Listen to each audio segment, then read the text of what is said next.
area news on the Affordable Care Act as it impacts Western New York, the area of Buffalo that I represent. So in August, a month ago, Governor Andrew Cuomo's administration announced that the health insurance premiums for those on the state's Obamacare exchange will increase. This is after review, an average of 16.6% next year for over 2 million people enrolled in the program, many of them in Western New York. Now, I just say average. Some plans have already now been approved with a 29% increase and even 89% for one plan. Now, at the same time, the individual mandates compelling Americans to buy these health insurance plans with high premiums. We're also continuing to see in our area big increase in deductibles and insurance companies facing multi-million-dollar losses, terminating plans. So I'm not sure how Mr. Slavic could say he thinks this may be an outlier year. You know, we're not seeing any of those trends that wouldn't continue on into the future. I don't think the president, I don't think anyone at CMS ever will acknowledge what Western New Yorkers are living day to day, and that is the Affordable Care Act, Obamacare, is fundamentally flawed, can't be fixed, and is imposing unsustainable, ever-increasing costs on Americans, including my Western New York constituents. Now, perhaps the next administration will have a better understanding of the healthcare marketplace, the plight of the middle class, and we can finally get rid of this unaffordable plan. But Mr. Slavitt, I'd like to speak to you about an often overlooked aspect of the Affordable Care Act, a provision that many New Yorkers didn't know existed until they were kicked off their plans last year, kicked off in November last year. So last October, 200,000 New Yorkers were informed out of the blue that they would be kicked off Obamacare's co-op, Health Republic, and forced to find a new plan immediately. This co-op was propped up by more than $265 million of squandered taxpayer funding and lasted less than 2 years.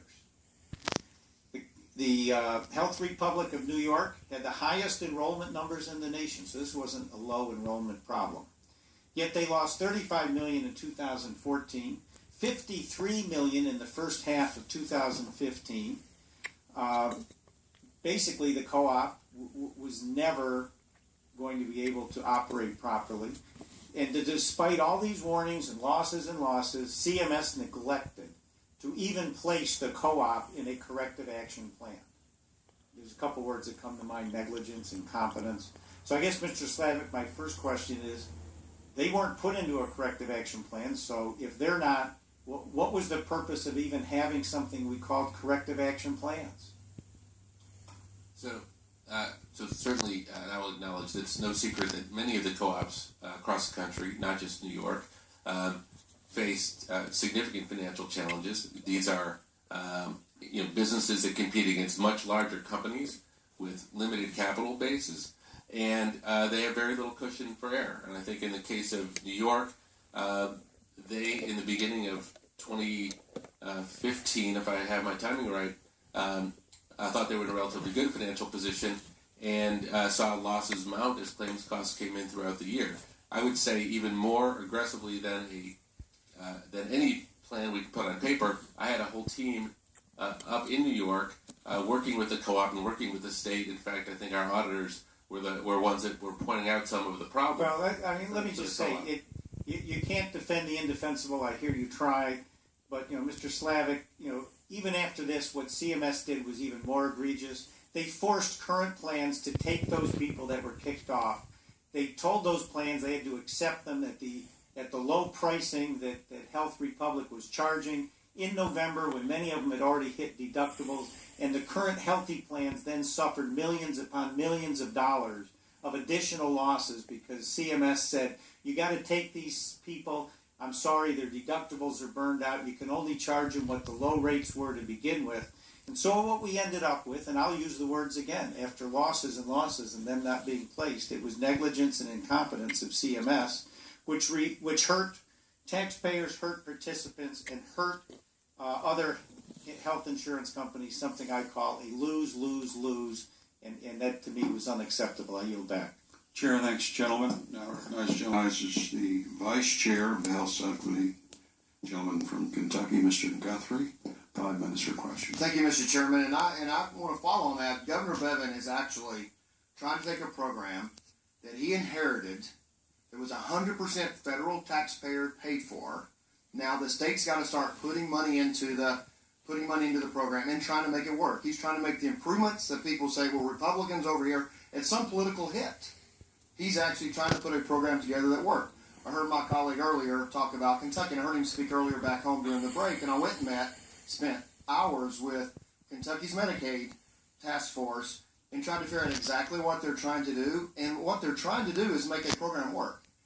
Now, you cited a study. We could continue to cut universities and education and move that money into Medicaid, hire people in the short term and create jobs in healthcare, but it's not for long-term sustainability of our state. And so what Governor Bevin is trying to do is trying to treat the expanded population of able-bodied, not traditional Medicaid, of frail, elderly, disabled people that are chronically ill. He's trying to take able-bodied and treat them more like traditional insurance. And Mr. Slavik, is it unreasonable to treat able-bodied, non-traditional Medicaid? Is it unreasonable to have a Medicaid program set up for them in an expanded state that treats it more like traditional insurance? That's what Governor Bevin's trying to do. Is that unreasonable? So I'm going to try to not get into commenting on the status of this waiver request, given that we are just open for a public comment period, and it would be inappropriate for me. Okay, I was talking about a couple of things. A couple of things that I've heard my colleague from Kentucky call a poison pill. He says able-bodied, not traditional Medicaid, expanded Medicaid, should pay a premium that could be up to $15 a month. We've heard people here talk about paying $800, $900, $10,000 a year at $15 a month. The other one is, if you're able-bodied, that you have to have a community engagement requirement. Go to work for 20 hours a week, go to do a service project for 20 hours a week, or go to school for 20 hours a week. Because there is an ideological difference, as my friend from Kentucky said earlier. One is 25% of Kentucky's on Medicaid.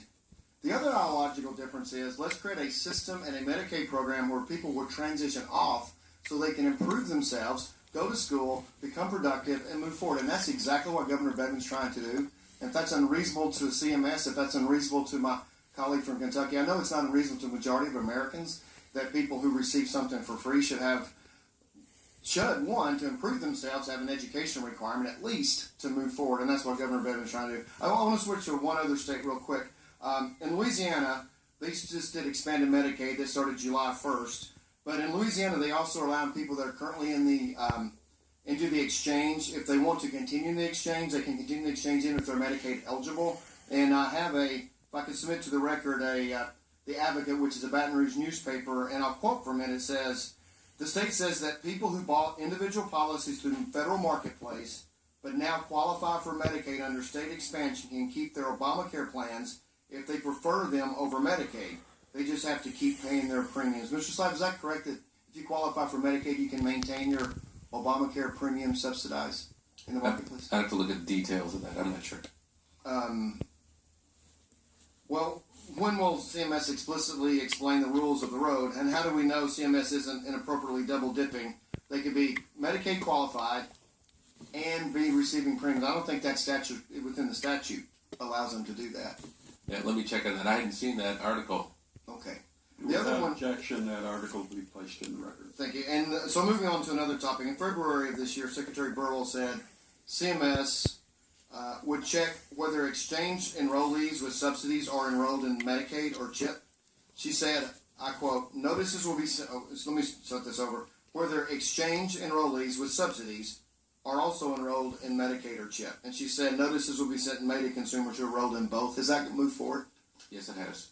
Did that go forward in May? Or there's a New York Times article talked about it happening in August. I'm not sure the date.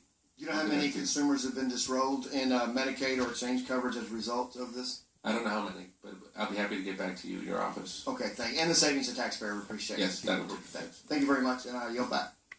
Chair, thanks to the gentleman, and now recognize the gentleman from New York, North Carolina, Mrs. Elmers, 5 minutes for questions. Thank you, Mr. Chairman. Thank the panel for being here today. Mr. Slavitt, I would like to go back to some of the issues with premium increases that are projected for 2017. There's been some discussion here today about the projected cost increases for 2017 when it comes to the premiums. And I'd just like to shed some clarity on it, and I know that you feel as strongly as we in Congress do about transparency and making sure that information to consumers is readily available. In North Carolina, one of the top insurers has projected that there may need to be about a little less than 20% increase in their premiums. And I've heard from some of my colleagues here substantially larger increases in premiums. And I really do believe that this is something that, even though we in Congress understand it because we have the ability to go to the, to get that information, and our staffs are able to do that, the average person, the average American really doesn't. So I would like to understand what that process is. For instance, in the discussion about the Oklahoma increases, you had basically said that you weren't sure that had been determined yet. At what point will Oklahoma's premium increases be determined, and how will the rest of America know each state's premium increases? Thank you, Congresswoman. So right now, and each state is on a slightly different schedule. States are going through a rate review process, and each state does it a little bit differently, which is why it's hard to generalize. Mm-hmm. And they're in the process of reviewing the rates, and then they'll finalize and approve them. Most of the states, I can't think of one that doesn't, but most of the states make that information public immediately within their states as that happens, and then they get reported in a number of studies. So I think they've been quite visible, but I can get back to you if you have any specific questions about states. Well, I'm concerned, and I'm wondering if CMS, if you actually at some point post this information, so that it's readily available. And as far as the date, I know that you said that the process is being played out right now. Correct me if I'm wrong. You said November 1st is the beginning of the enrollment period for the Affordable Care Act. So will these numbers be known by November 1st? Yeah, consumers will have access to these information beforehand. What we typically do is we open the website up early so that even before November 1st, consumers can get a sense of what things cost. And as a result, the general public also has access to that information. Okay, so just for clarification purposes, any American who is ready to sign up or start looking at insurance for next year, they can know that CMS is going to have that information by November 1st. Yeah, that's what we've done historically. Yes. Yes. Okay, and I just for the purposes of making sure this information is readily available, I have dropped a bill 5960, which is basically the Consumer Health Insurance Transparency Act, to make sure that we are making that message known to CMS that we would love for that information to be out there for consumers by November 1st. And I would like to see that happen, and I hope that we will be able to do that again for the same purposes that you believe in, which is consumer transparency. In the remaining time that I have, I would like to ask, for the insurance companies that have come forward, who have, 3 major insurance companies have said that they are backing out of the Affordable Care Plan, or limiting the number, the most recent being Humana, and others who have discussed the possibility of this. What do you say to that? I mean, if this is working within a manner where only minor tweaks need to be made, which, my colleagues, my Democrat colleagues continue to say that, we just need to make it better. This really doesn't seem like it's getting better. So what do you say to that?